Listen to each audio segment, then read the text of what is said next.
Right, I'd like to welcome you to an informational meeting, a presentation by Bess of the University of Notre Dame Graduate Urban Design Studio. It's going to be an informal meeting. Most of the members of the planning board are here. And Ken, come on up.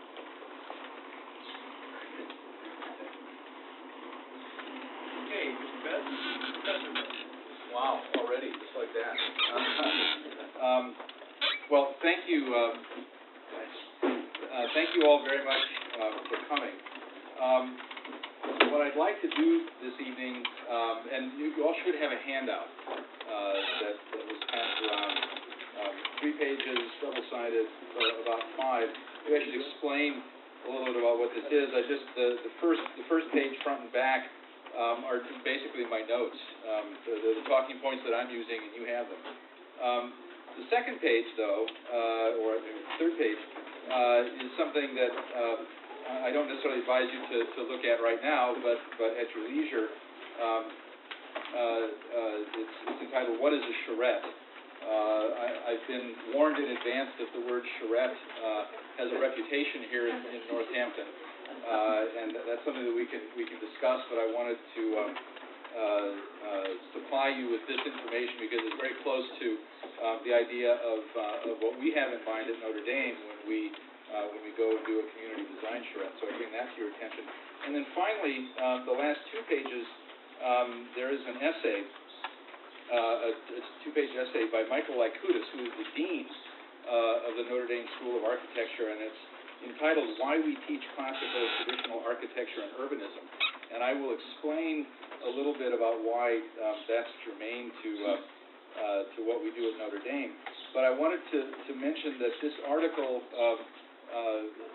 is of interest because of the context in which it was published. It was published in a journal that was a collection of writings from the proceedings of a conference on sustainability that was held in Washington, D.C.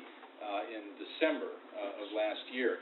And again, I encourage you to read this at your leisure, but it's a discussion about essentially how traditional architecture and traditional urban design are the original green. That they're very much about sustainability and have always been about sustainability even before sustainability became a contemporary concern. So I bring that to your attention and encourage you to look at it at your leisure. What I'd like to do this evening is just essentially introduce myself, introduce the program, talk a little bit about the program at the Notre Dame School of Architecture, what we do, why we're here speaking with you this evening. And also in the context of that, I want to show some slides that illustrate some of the background of the students who would be coming to work here if you invited us to come and work in the community here at Northampton. And then also to show you briefly some of the work that the Graduate Urban Design Studio did in Cooperstown, New York last year. And they produced, among other things, this book, which is, as you can see, it's a lot of pages, but it's actually mostly pictures, which makes it easier to read, if not to carry. But I'm going to be showing some of the work that the students did at in the Cooperstown project, and as an example of the approach that we take to urban design projects of this sort. And then I'll want to open it up to questions, because I'm sure you have a lot of questions. I've been warned in advance that you'll have a lot of questions, which is good. And I'm hoping that I can do all of this in maybe 35 or 40 minutes, so we can have a lot of time to talk.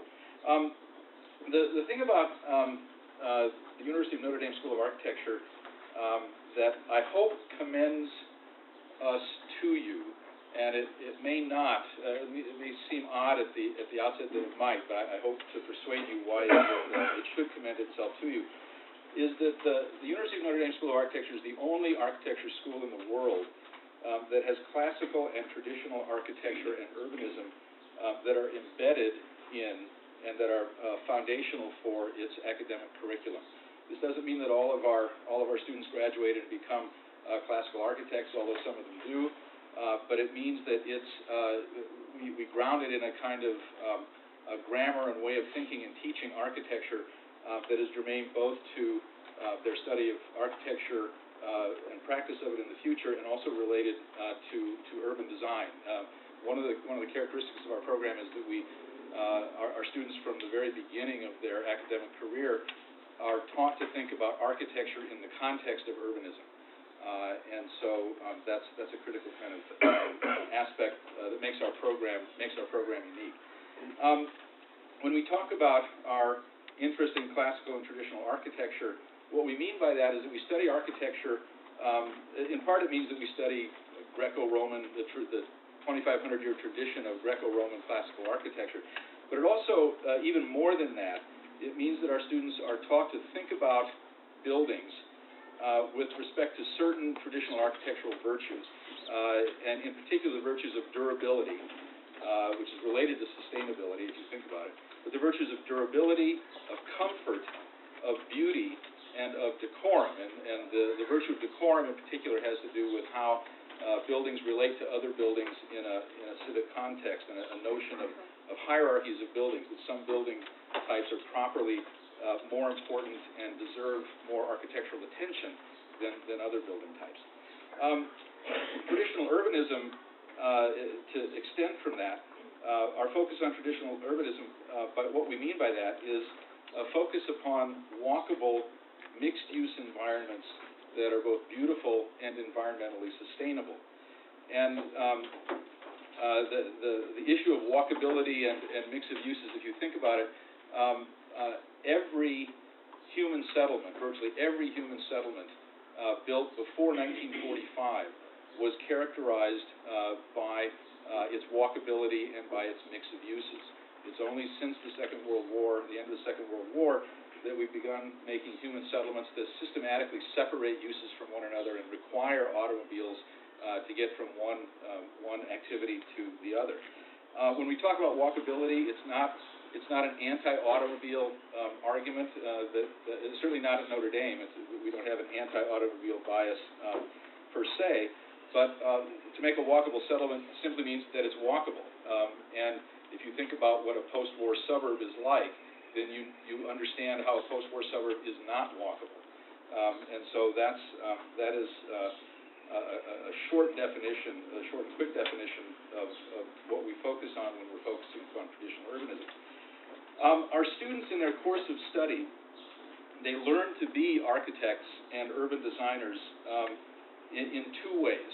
One is by doing design work at both the scale of a building and at the scale of urban design. This takes place in any architectural curriculum. This takes place in the context of a design studio.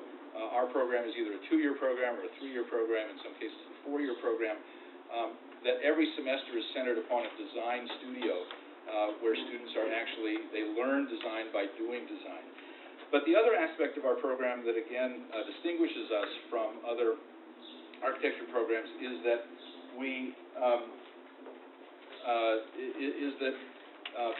because we focus upon traditional architecture and traditional urbanism, our students learn also by studying good places and by studying the work of good architects that provide standards of excellence in making architecture, making cities, which we encourage our students first to emulate, to learn by emulation, and eventually to surpass. And if you think about it, it's not such a crazy idea. Those of you who are old enough to be fans of the Rolling Stones or the Beatles, if you think about what the early Rolling Stones and what the early Beatles were doing, they were all playing Chuck Berry covers, right? They were all learning their craft by imitating songs that they liked, and eventually, in perfecting their craft, they became creative. They advanced their own craft. They became the Rolling Stones and the Beatles.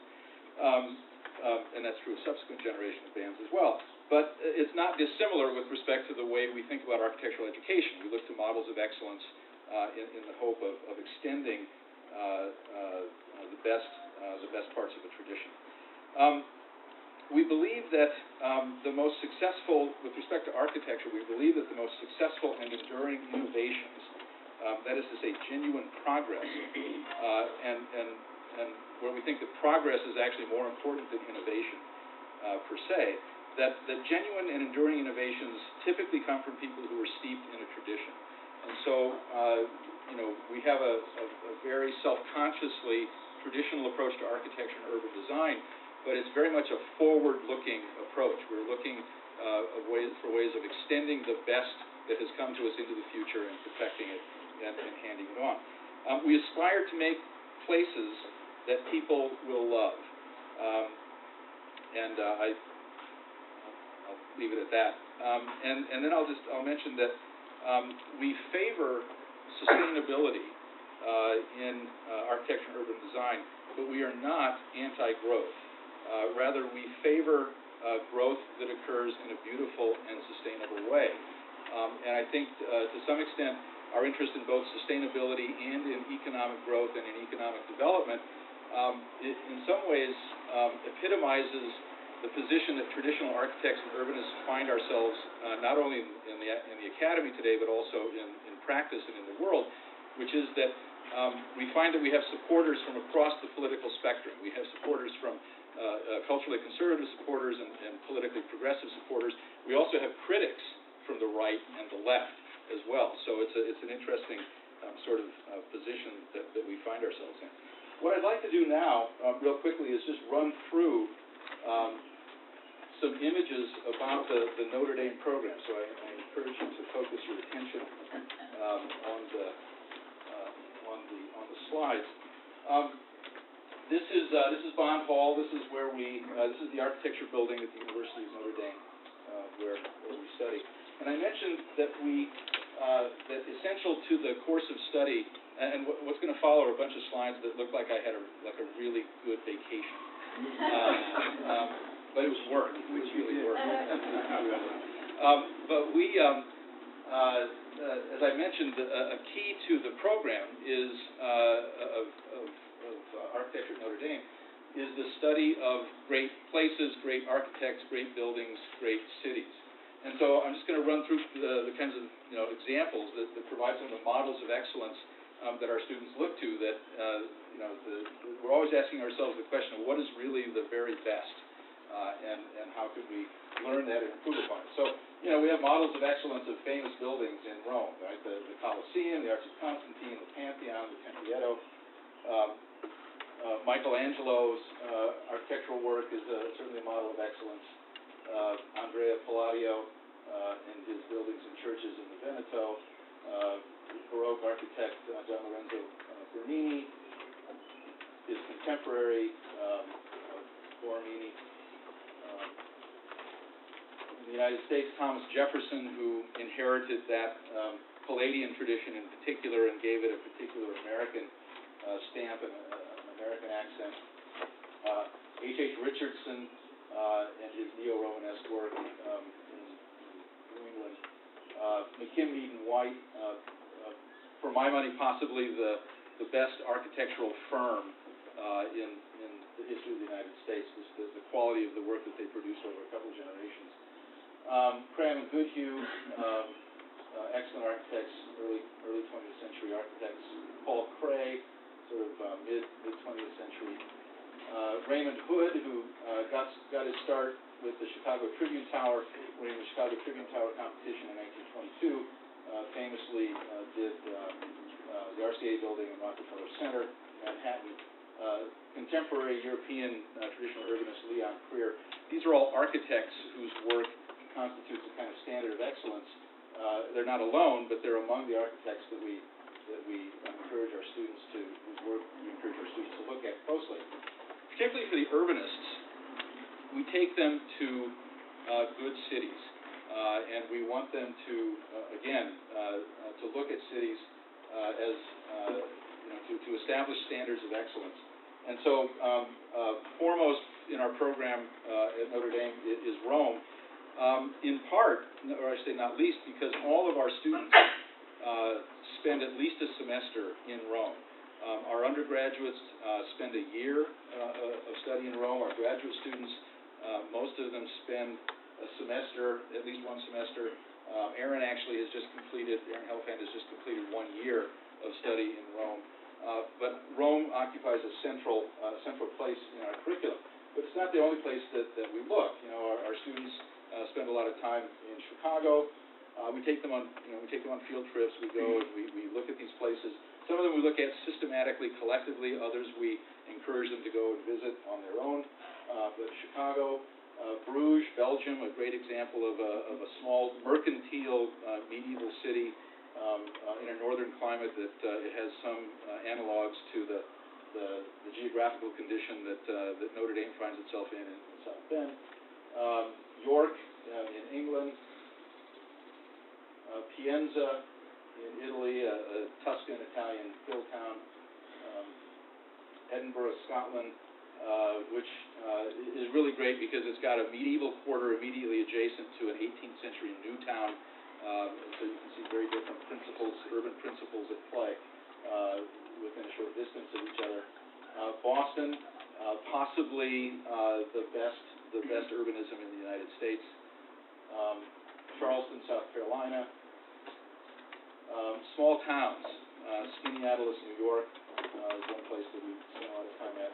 Seaside, Florida, which is most famous as being the now 28-year-old town that sort of kicked off the new urbanist movement, but is actually much better developed and much better. I think it's a much better built environment than most of the new urbanist communities that have followed, for a variety of reasons. But it really is a high quality urban environment that we encourage our students to look at.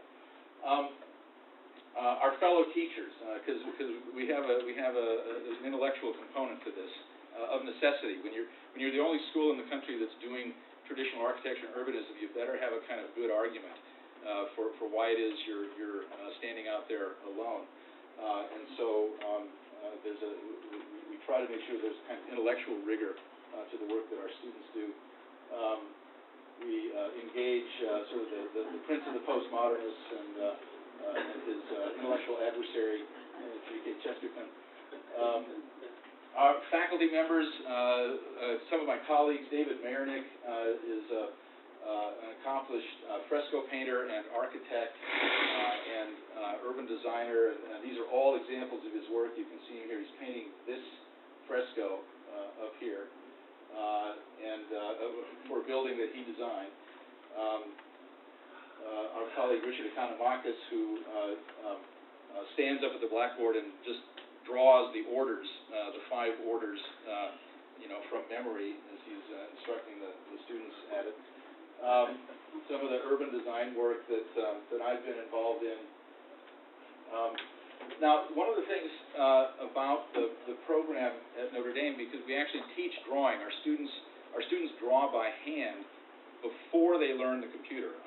One of the things that surprises a lot of people is that Notre Dame graduates are in great demand in the marketplace. They're in great demand in the marketplace both because they have the ability to draw, but because they think well, they're pretty good on their feet, they're good designers. But we give them a computer drafting course, but not until they've taken hand drawing courses. And hand drawing courses in classical, or I should say modes of conventional classical, what's the word I'm looking for? Graphics, conventions, I'm at a loss for words. Anyway, this can be intimidating to someone who's an English major and is coming into the graduate program and has maybe never picked up a pencil, or to someone who's a history major and is in the same boat. But we have excellent teachers. I can't draw like this, but David Marinick can, and Richard Economakis can, and so can Aaron Helfand. These are 2 drawings. These are drawings done by students 8 weeks after they've entered our program. The one on the left by Selena Anders, who's an anthropology undergraduate major. The one on the right by Alice Enns, who's a history major. Another example from after 8 weeks by Christy Shibata, who was a summa cum laude major in aeronautics and a Division I basketball player at Kent State University.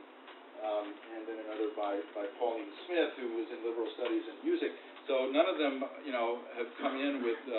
they have natural artistic talent, of course, but our presumption is that students can learn how to draw, and that we can teach them how to draw, and an effort is made to help them in graphic representation.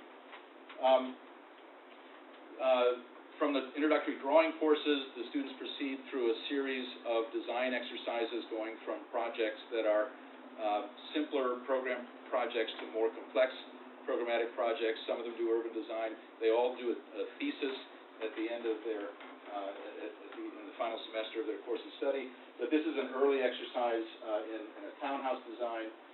This is another introductory exercise in the study of how buildings enclose internal space, but how they also shape external space. An exercise in which students do these cutaway axonometric drawings of traditional buildings to show how the buildings are assembled, their construction assemblage. Because that's another reason why our students are valued, is because they know how to put buildings together. High-rise project that this is actually an undergraduate project done in a fourth-year studio. This is a thesis project, a fifth-year thesis project for a train station. This is a fifth-year thesis project for a library in Ljubljana, Slovenia. And then this was a graduate student thesis project for a counter-proposal for a cathedral in Oakland, California.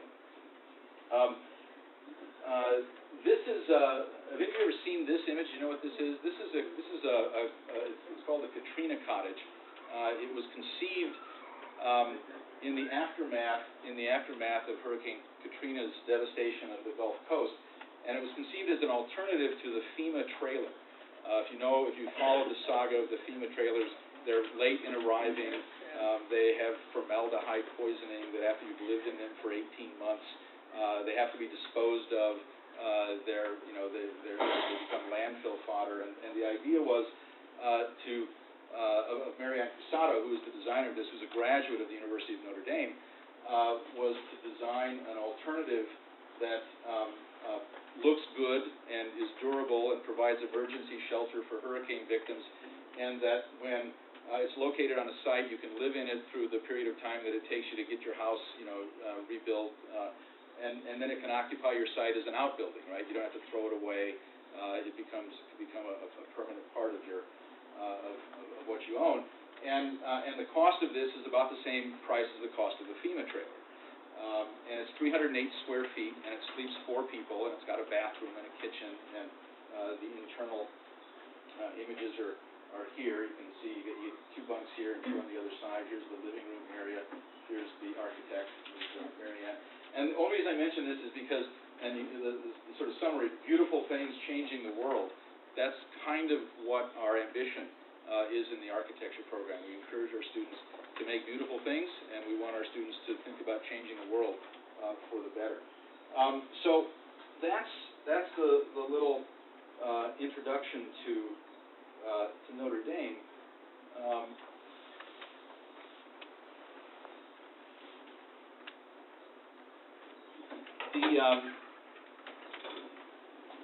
What I want to say with respect to what our hopes might be for working in Northampton and how it was, why it is we're particularly interested in Northampton. There's 2 reasons. One is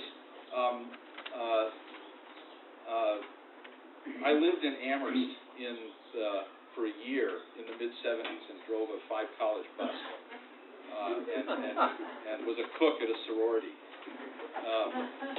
And have fond memories of this part of Massachusetts. And I had begun visiting here again recently. In the last couple of years, I did a recruiting trip to Williams, and then I came and did a recruiting trip at Smith to try to encourage good young students to come study at Notre Dame. And of course, Aaron Helfand comes to us from Williams, and he lives in Northampton, and so it's been a lot of fun to come back and renew my acquaintance with Northampton. But our criteria for the projects that we do in the Urban Design Studio, because what happens is, I don't think that I mentioned that all the students, and if we're invited to come to Northampton and do this project, there are 6 graduate students in the Urban Design Studio, and myself. They do all the work. They have all just spent a semester in Rome, doing the first semester of their two-semester urban design sequence. And so part of what they do in Rome is they're learning basic formal issues of urban design, sort of not thinking about the politics of urban design, not thinking about how you implement things, not worrying about zoning codes, not worrying about political fights and political battles. And then we come back to the United States, and we do another urban design studio where we consider all of those kinds of formal issues that they've been studying in Rome, but we add this interesting mix of trying to work with a real community that has real concerns about economics, real concerns about their backyard, real concerns about, about what their community is going to look like. And it's what we find is that that's a very good educational experience for our students. Interestingly enough, usually it turns out to be a pretty good educational experience for the communities in which we work as well.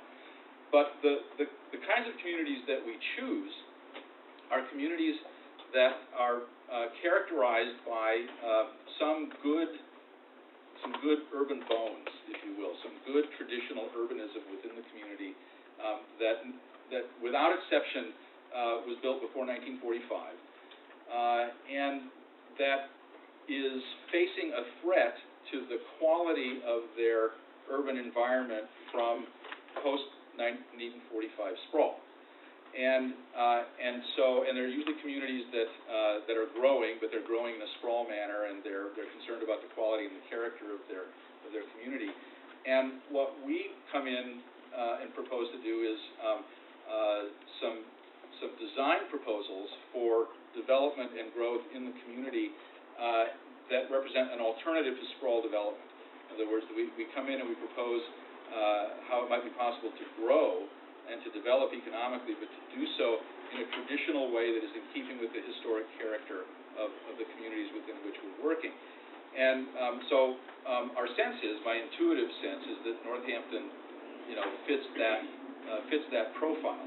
And Aaron was, I mentioned it to Aaron, or maybe Aaron mentioned it to me first, but it rang a bell, and so we talked about it and started having discussions with different members of the community here, and so here I am.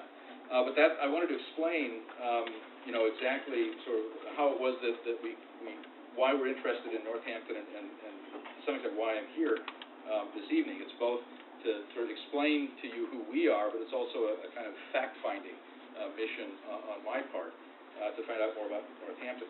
I should mention something with respect to the nature of the work that we propose to do, and I'll talk more about that in a minute. But I think that the primary thing that has to be mentioned is that the purpose of the studio, if we come in and if you invite us here and we come and we do this urban design studio in Northampton, the primary purpose is pedagogical.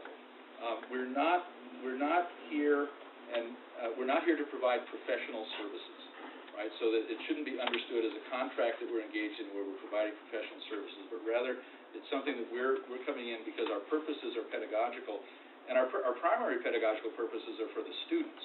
But again, what we find out is that because of the nature of the interaction that takes place, and because of the kinds of things that I ask them to focus on and to engage the community about, that's education for the students, but very often it also turns out to be a very good educational experience for the community as well.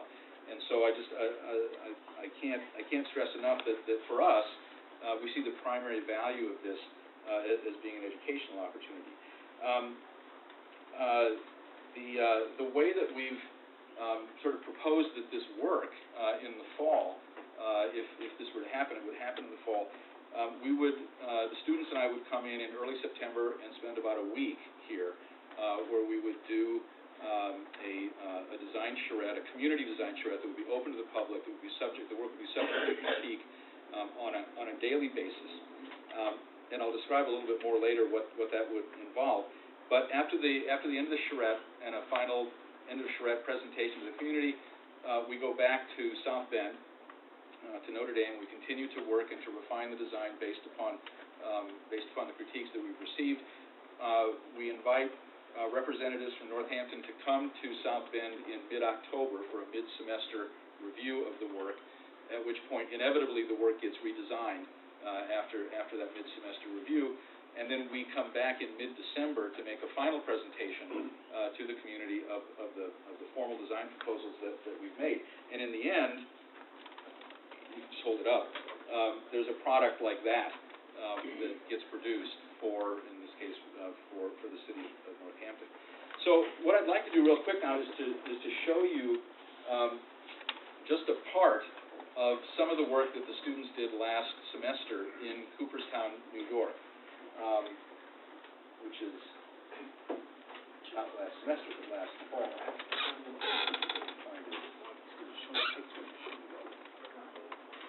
So, Cooperstown, New York, how many of you have been to Cooperstown? How many of you have heard of Cooperstown? Yeah, it's a famous, it's most famous for the National Baseball Hall of Fame, but as the residents of Cooperstown never cease to insist to us, they are so much more than the National Baseball Hall of Fame, and it's true.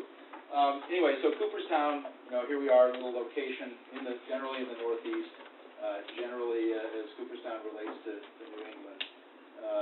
Cooperstown as it relates to Otsego County, and then the wonderful Google image of aerial view of Cooperstown. These are the 6 urban design students that worked on the Cooperstown project. It so happens that we have 6 that we come to Northampton, not these same students. Most of them graduated. But there they are standing in front of some of their mid-semester review work. This is some shots of the charrette that took place in Cooperstown. The opening night presentation, where I talk a lot at the beginning, and then I try not to talk much for the rest of the semester. And then some of the workspace that was taking place here. The students set up a website for online communication with citizens of Cooperstown about the project. There was, of course, publicity in the local Cooperstown newspaper. This is a photograph taken at the mid-October review. The design process, and the review process involved the students. It involved the residents of Cooperstown. It involved design professionals coming to critique the work. This is the book, of course, that was produced, the cover of the book that was produced. But essentially the way that and actually what I'm showing you, this slideshow that I'm showing you, it's shorter. It's the exact same slideshow that the students put together for the final presentation in December, but shorter. I went through and I eliminated some things, but I didn't change anything. I didn't compose this. This is all their work. And so the way that they organized the presentation was that they wanted to speak first about the positive aspects of Cooperstown that they wanted to retain and sustain, the pressures and the challenges that they identified in conversations with the residents facing Cooperstown, the production of the plan of Cooperstown, and then some proposals for its practical implementation, which even though, when we do this kind of project in Cooperstown, we give it to them and we say thank you very much, goodbye, and that's it, and they're under no obligation to implement anything, but we feel an obligation to make suggestions about how they might do that. And so that's part of what that represents. Now, what this slide indicates is some of the components of traditional urbanism. Now, this is immediately germane to Cooperstown, but it's also, if you think about it, it's germane to any historic European city. It's germane to any historic American city, really prior to 1945. But it's also true of small towns. Is that you have in any traditional city, you have some singular buildings and singular monuments that stand out that are unlike other buildings. So you've got a sculpture of James Fenimore Cooper. You've got the Hall of Fame. You've got the Otsego County Courthouse. You've got Doubleday Field. You've got this wonderful entry sequence to an Episcopal church there. And these are all foreground civic, religious, public buildings. They're singular. They stand out I talked earlier about a kind of hierarchy of buildings, of foreground buildings and background buildings. These are all foreground buildings. They're important civic buildings, and they're singular. Then you've got buildings that are not so singular, right? They can be very nice buildings, very well made, very nicely proportioned, but they're not made to stand out. They're background buildings, and they're background buildings in the sense that they don't call attention to themselves. They define public space. They define a network of streets and squares. And so you see examples of this. Again, all these examples are from Cooperstown. These are commercial buildings that do, actually mixed-use buildings that do that. These are houses that do that. This is a boulevard that's actually defined by a block of houses. And these are constant background buildings. And what happens is, when you add, the idea is that when you add the monumental buildings, the foreground buildings to the background buildings of the public spaces, you put those together and you get a city. Right? But that's the formal order of the city. That's the hierarchy that I was talking about that our students, look at. And I'm sure that if you look at these slides and you go out and you start looking around Northampton, or if you climb a tower and start looking down in Northampton, you can tell what are the most important public buildings in Northampton. So this is a common pattern that we're describing. Cooperstown is famous destination point. They get 500,000 tourists a year in Cooperstown. It's a village of 2,000 people. The Main Street is a destination. This is the waterfront. The Leatherstocking Golf Course, the Doubleday Field, the mythical and false alleged birthplace of baseball.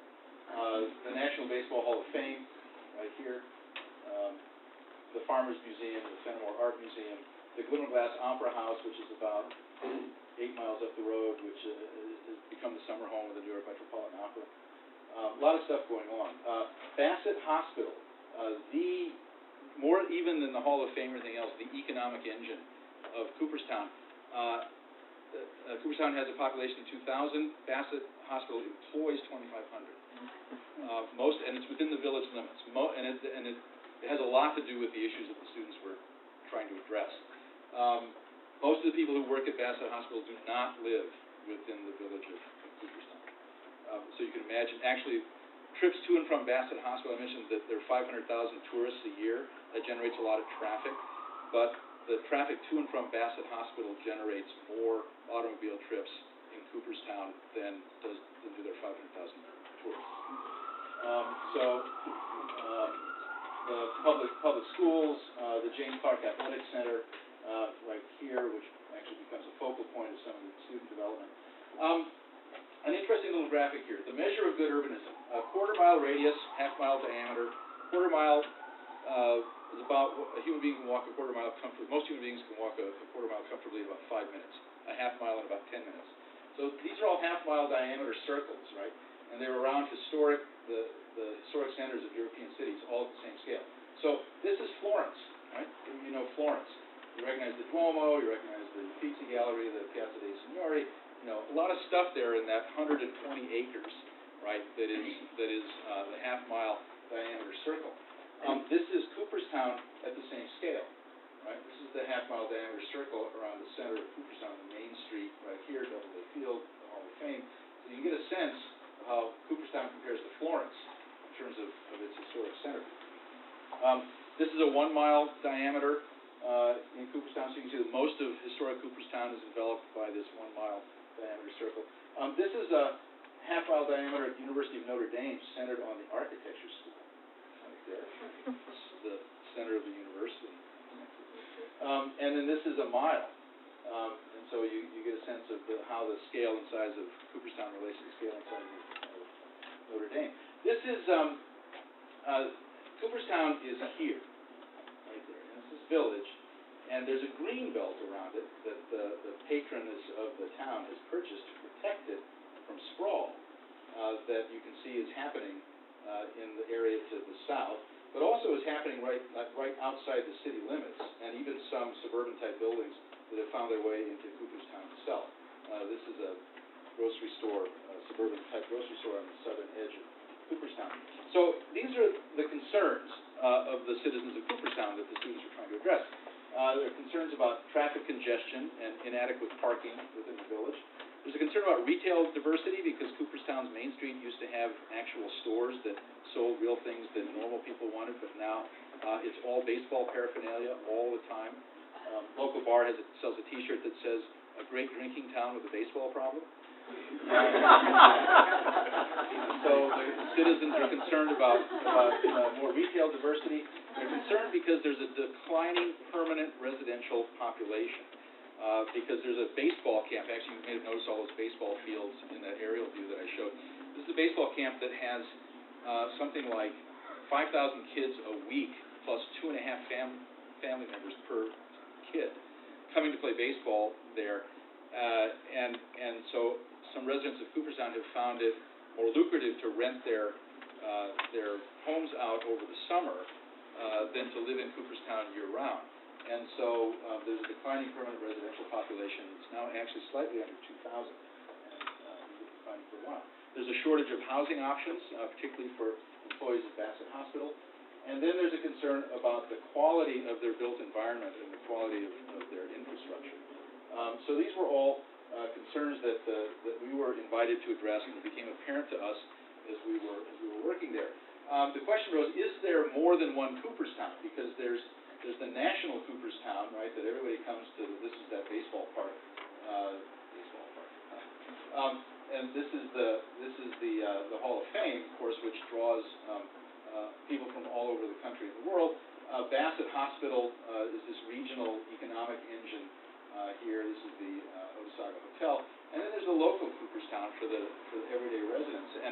And what we decided, or what we realized after, and it took us a while to figure this out, there really is only one Cooperstown, and that all of these things are essential to Cooperstown maintaining its identity and that providing it with the kind of economic means in order to maintain its historic character and identity. So the students reached some conclusions about how they would try to address the resident concerns. That first of all, they would try to take a holistic approach to the problems facing Cooperstown. They would try to address the issue of the housing shortage, because the housing shortage contributes to other problems. It makes it difficult to have retail downtown when you don't have the residential nearby to take advantage of it. If too many people are driving into town to go to work, it contributes to the parking problem. If they lived in town, they could walk to the hospital if there was housing. So it decreases. The housing shortage contributes to traffic. It contributes to sprawl. From our conversations and looking at what's going on in the community, and the fact that gasoline in the last year has risen to over $4 a gallon, and so everybody commuting from the outlying Otsego County to work at the hospital, the demand for housing within Cooperstown is likely to increase. The students argued that it's better for the village to be proactive rather than reactive in these matters, and finally that their preservation ambitions as they exist really don't work, because they're trying to preserve something without they're trying to preserve some of their architectural heritage without clear sort of guidelines about how to do that, consistent guidelines about how to do that. So the intentions of the student proposals were there were several. One is to celebrate the historic center of Cooperstown, to maintain and strengthen the edge of Cooperstown, to try to resolve the resident concerns, in particular through some kind of comprehensive housing strategy, and to suggest means of implementation of these proposals. Now, this is a slide of, I was advised coming into this meeting that one of the concerns facing residents of Northampton is the idea of infill development. And one of the things in Cooperstown, when we went there, well, I should say, in focusing on the historic center of Cooperstown, the first impulse of the students was to look at possible ways to increase the density within the historic center through infill development. And of course, the perception in Cooperstown was that there was no land. There was no land in the historic center of Cooperstown that was developable. And so the students, were looking at that. The first area that they focused their attention on was Doubleday Field, just off of Main Street, where the primary access to the entrance to Doubleday Field is across here, but this is currently a parking lot. And so the students, decided to sort of formalize this entry. This is an initial design, where they put a building here, that actually became a parking garage, and a new building here, and they used that to better define the public space, or a public space, a plaza, in front of the entrance to the stadium. And then they further developed it with connections to the street out here and on axis with a building here. And then, I think brilliantly, they connected the axis along here to the tower of the Otsego County Courthouse here. And we'll see, this is what it looks like now in front of Doubleday Field. It's just a parking lot, and it's internal to a block. Nobody in Cooperstown really thought of it as potentially being more than what it is. This is a panoramic view looking to the east and across. This is the Main Street entrance, and then at this point it continues across here, so you can see all the parking that's there. And then this was the proposal, then, that what it looks like for in the student development, that this is the new plaza that they were creating by the creation of these buildings to define that space. Here's the connection that goes through. Here's the tower that now is on axis. Here's a connection that runs through this way. There are those axial connections. This is the new parking garage, mixed-use parking garage that they proposed with ground floor retail facing Chestnut Street, which is the street that runs across here. This is the existing condition. The view, this is looking toward the field. You can't see it from the east. This is looking from the field, from west of the field to the west. Here's that tower right there. And then these are just some quick sketches about some initial interventions that suggest infill buildings that frame those views, in addition to providing new infill. And then this building we'd seen before. They proposed the demolition of that, the construction of a new building adjacent to it in a public park that is on axis then down to the entrance of the field. And so this is that first intervention that they proposed in the historic center of Cooperstown to create a more ceremonial public piazza in front of Doubleday Field, which is a major institution. 360 baseball games a year, free baseball games a year, are played at Doubleday Field. Oops. And then this is their parking deck proposal. You can see the street facade that they proposed. Here it is on the Chestnut Street side. Here's the Doubleday Field over there. There's the garage. This is the plaza right here. This building is the Otsego County Courthouse. It's a landmark. It's been recently renovated. This is the annex adjacent to it. There's a really funny story I could tell about this, but I'm going long, so if there's time afterwards, ask me and I'll tell you the funny story.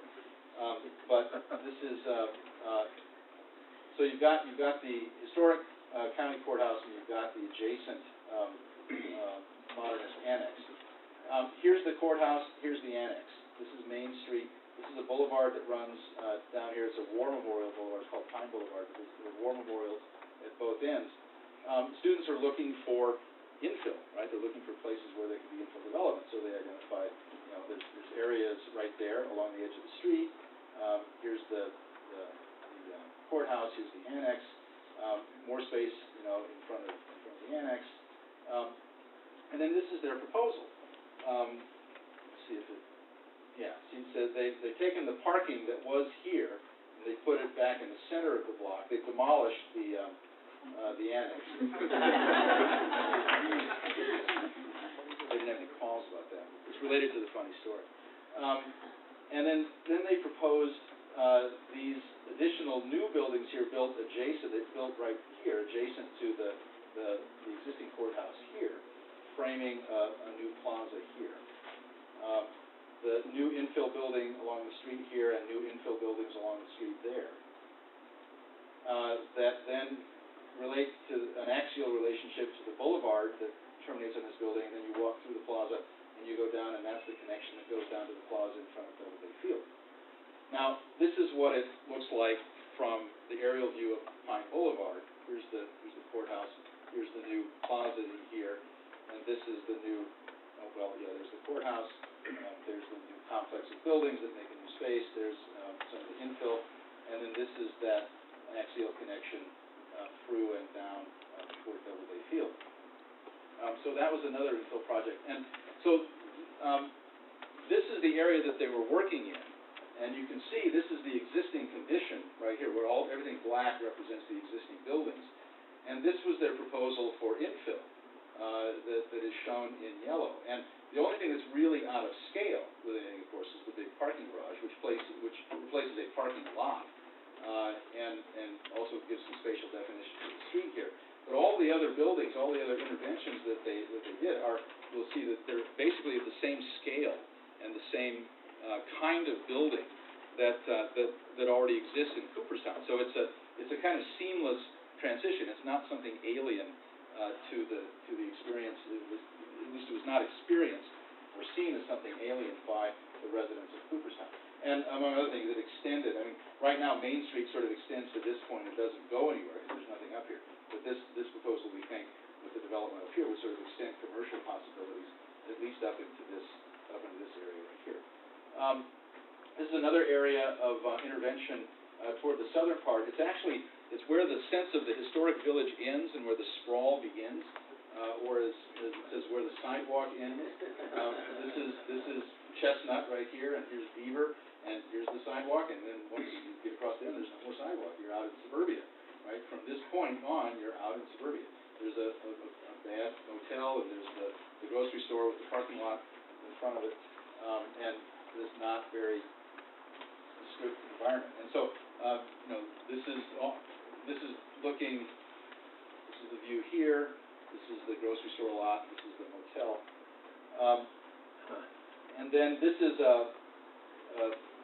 sort of this asphalt paved area that they use as a public park of some kind, but it really doesn't work very well. So this was our proposed intervention, where we took basically the same program and added a couple things. We moved the grocery store. Up. We proposed a new market building that moved up to the edge of the street. We created a new square. We fronted it with a new public building of indeterminate program. A new hotel right here. New housing along this edge that fronts a skating rink and a better version of a park. And the parking for the supermarket located internal to the block. There's the grocery store, there's the park, there's the hotel, there's the parking lot.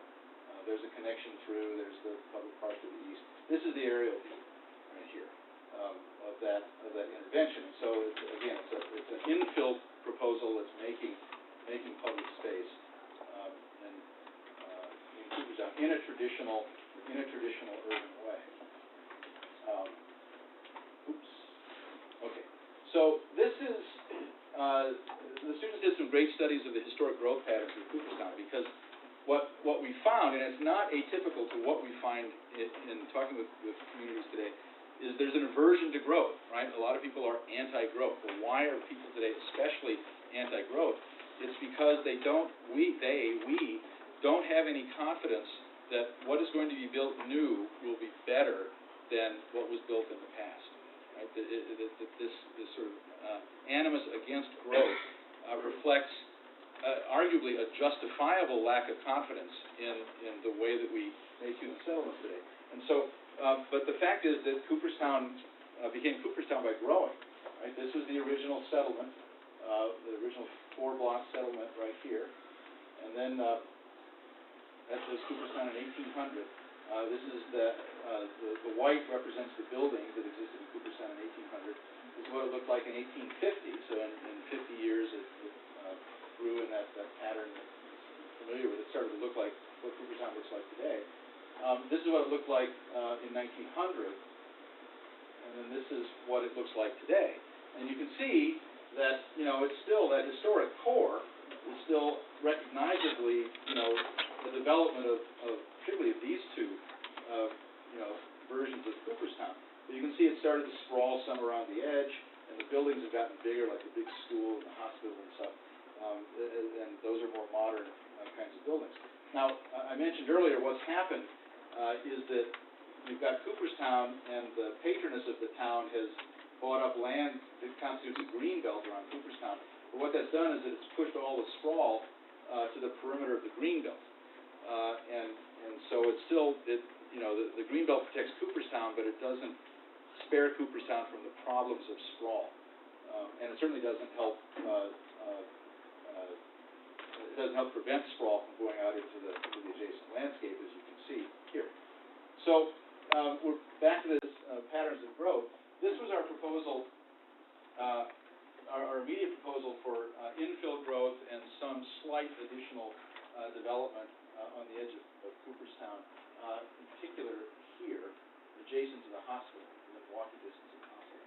And then this was our larger proposal, imagining what would happen if gas reaches $6 a gallon or $8 a gallon, and really a demand for people to live in closer to Bassett Hospital, what that would mean with respect to development. And the idea being that the development that we propose, even though it sort of doubles the size of the town, it does so in traditional patterns of streets and blocks and squares and civic buildings and background buildings.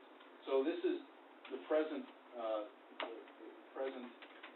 figure ground diagram. This is the 2020 proposed. These are the three primary areas of growth that we recommend as short-term growth, mostly infill and rearrangement of things in existing areas. And then this is the 2050 maximum build-out proposed.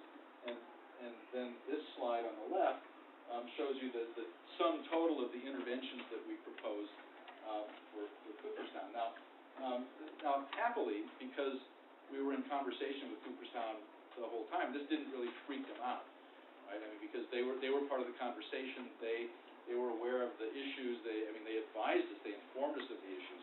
And so a lot of what we were proposing was based upon, it was based upon and came out of conversation and dialogue that we were having with Cooperstown. So this is the master plan.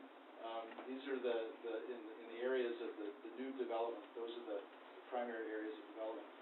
One of the things we did was we created a big kind of central park, a Cooperstown scale central park that's the Susquehanna floodplain in here, and a kind of forest preserve.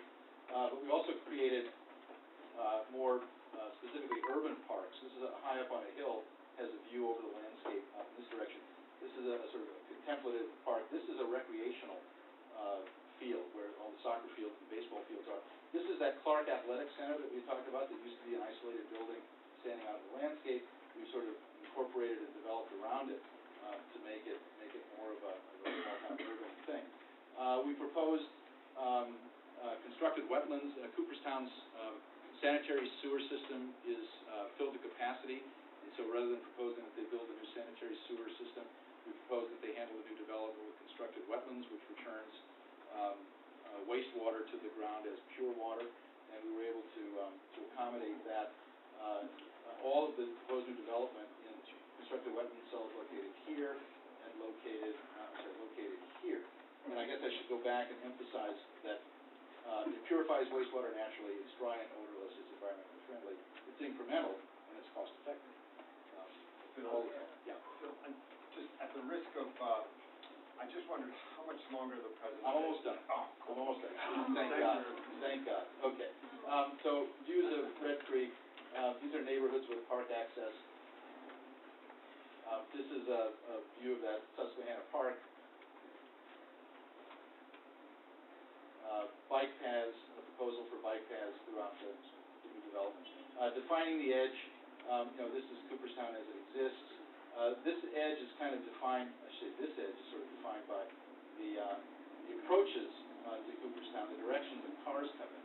And so you can see that the development that we propose here really sort of extends the development out to the areas where people come in off of, the roads through the landscape and into the village. There are multiple centers. This is centered on Main Street, the mile. This is centered on the hospital here. New neighborhood multiple centers here, and the main center around the historic center of the village. Aerial view. Necessary causes to actually pursue these ideas. I think this is my last slide. Necessary causes to pursue these ideas. What we realized in the course of doing this, and what we tried to be clear about our hosts, is that if they were interested in these ideas, the realization of them necessarily entails a number of things, all of which are necessary, but none of which are sufficient. And so there's a need for the master plan. There's a need for a zoning code and ordinance that supports the intentions of the master plan. There's probably a need for a town architect who understands the master plan and is authoritatively or is given authority to interpret it. it requires skilled designers and builders. You can have the best code in the world, you can have the best master plan in the world. If you don't have a community of skilled designers and builders, it's not going to get you anywhere.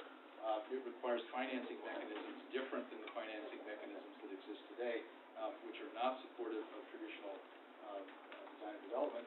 And it requires a community of developers and or patrons in the community who are willing to promote development in this way. So could I have the light, please? Thank you for your patience and a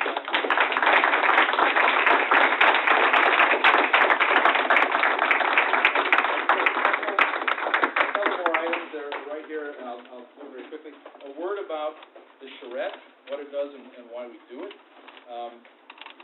For us, a charrette is an extended community design workshop that designs, educates, and builds consensus because it's formal. What I mean by formal, it's pictorial, it's graphic, it presents images. And the way that works, and its intent is to build community consensus about the physical form of development, of future development in Northampton. And as I said, a picture's worth 1,000 words. And the way that the process works in the charrette development is that every day the students draw and their proposals. And at the end of the day, they put them up on the wall for public discussion and criticism and feedback, including not just feedback about whether it looks good, but feedback about whether it's possible, whether it's economically feasible. So it's not the students are used to sharp criticism, and so the premise and the assumption of the charrette is that we bring a point of view about traditional urbanism to the charrette. We expect people who come to the charrette to bring their point of view. And the hope is that, in fact, our belief is that traditional urbanism can better address the variety of issues that are perceived as conflicts that have become conflicts in part because they're a product of sprawl development. And that traditional neighborhood design, in fact, makes it possible to address some of these issues that appear irreconcilable but may, in fact, be reconcilable in the context of traditional urbanism. I don't want to suggest that all conflicts are reconcilable like that, because they're not. But at the very least, people that bring their agenda to the charrette, the problems are addressed, even if they're not, even if the proposed solutions are not exactly what they had in mind. The charrette process